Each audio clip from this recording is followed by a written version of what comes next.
Everyone, কেমন আছেন? আমি দেখুন এখানে এই কড়াইটা জল ফোটাচ্ছি। কালকে রান্না করেছিলাম, দেখছি গন্ধ ছাড়ছে। আমি আগেও আপনাদের দেখিয়েছি, আমার শাশুড়ির থেকে শেখা। রান্না করার আগে কড়াতে একটু জল নিয়ে জলটাকে গরম করে নেওয়া, নিয়ে এরকমভাবে ভালো করে কড়াটাকে পুরোটাকে ধুয়ে এই জলটা যখন ফেলবো, হলুদ হলুদ জল পড়ে। যতই মাজি, ভিম লিকুইড দিয়ে মাজি, এক্সো দিয়ে মাজি, তাতেও দেখছি এরকমই হয়।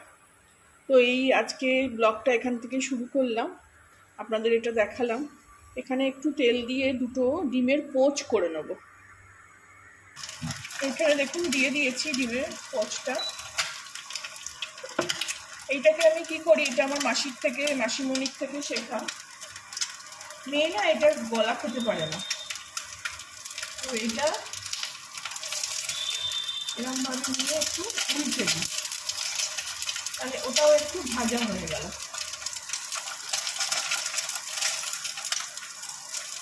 আমি আমার ডিমটা ভাজি না ওরকমভাবে, আমার ডিমটা অ্যাজ ইট ইজ রাখি, ওরটা এইভাবে ভেজে দিই। এই দেখুন ভাজা হয়ে গেল। এর ওপরে এবার একটু নুন ছড়িয়ে দেবো। গোলমরিচটা গুঁড়ো করা হচ্ছে না, শেষ হয়ে গেছে। আঁচটা কমিয়ে দিই, নয়তো আবার পুড়ে যাবে। অল্প করে নুন। যখন অমলেট করতে ইচ্ছে করছে না, এটা একটা খুব সহজ পদ্ধতি। আজকে ইচ্ছে হলো আপনাদের দেখাতে, তাই দেখালাম। এবার নেক্সটটাও আমারটাও করে নেবো।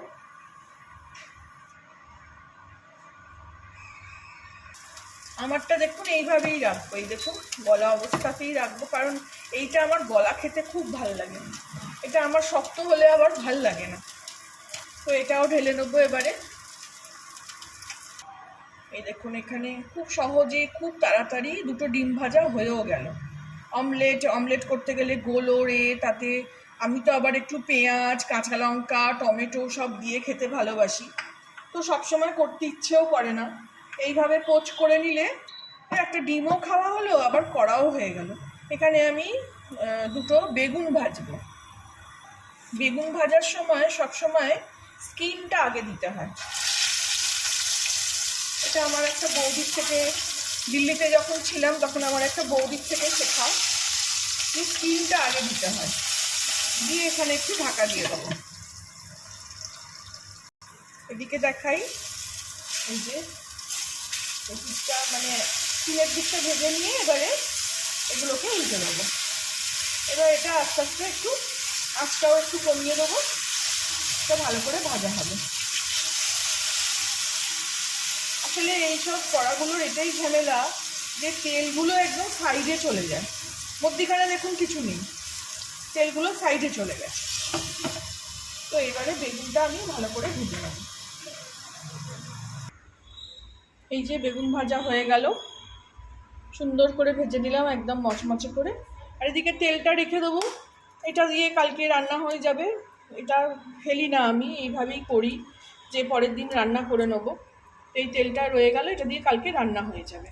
তো কড়াইতেই থাকলো, এটাকে ঢালবো না। আর এদিকে দেখাই ভাত বসিয়ে দিলাম, ভাত করে নিচ্ছি একেবারে। এটা আজকে আমাদের, এটা আমি আজকে সন্ধেবেলা একটা ব্লগ করছি। সকালে আজকে স্যান্ডউইচ করেছি, আপনাদের দেখিয়েছিলাম কিভাবে স্যান্ডউইচ করি আমি। সমস্ত সবজি কেটে, তো মেয়োনিজ দিয়ে ওইভাবে করেছিলাম, আর তার সঙ্গে করেছিলাম লস্যি। তো আজকে আমাদের লাঞ্চটা ওইভাবেই খাওয়া হয়েছে। তো কেন এখনই দেখাচ্ছি, এই কারণে যে এদিকে আমার একটু পোস্ত কালকে করেছিলাম, আর একটু ডাল, আগের দিনের করা ডাল, এই দুটো রয়েছে। এই জন্য আমি আর আজকে রান্না করলাম না। তার সঙ্গে এই যে একটু স্যালাড কেটে রেখেছি, শসা, পেঁয়াজ, লেবু, একটু ডাল দিয়ে খেতে ভালোই লাগবে। আর এদিকে পোচ করলাম, ওদিকে বেগুনটা ভেজে নিলাম। এই যে বেগুনটাও এনে রাখলাম একসঙ্গে। এই আজকে আমাদের ডিনার মেনু। আর ওদিকে ভাত করে নিচ্ছি। আমি না এই তরকারি কখনো বের করে গরম করি না। এটা আপনারা আগেও দেখেছেন, আমি যখন মেয়েকে অফিসে দিই তখন এইভাবেই কৌটো করে ফ্রিজ থেকে বের করে ঠান্ডা অবস্থায় দিই, নর্মাল অবস্থায় আসলে ও খায়।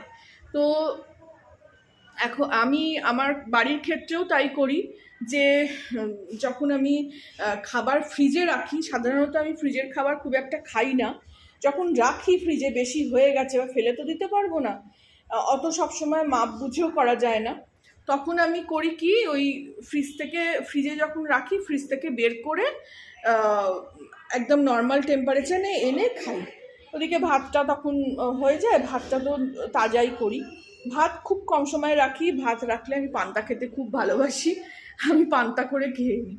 তো এইদিকে ভাতও ফুটছে, ভাতটা করে নেবো, কমিয়ে দেবো এবারে, একদম কমিয়ে 500-তে করে দেবো, নয়তো এখান থেকেও একদম উঠলে পড়ে যায়।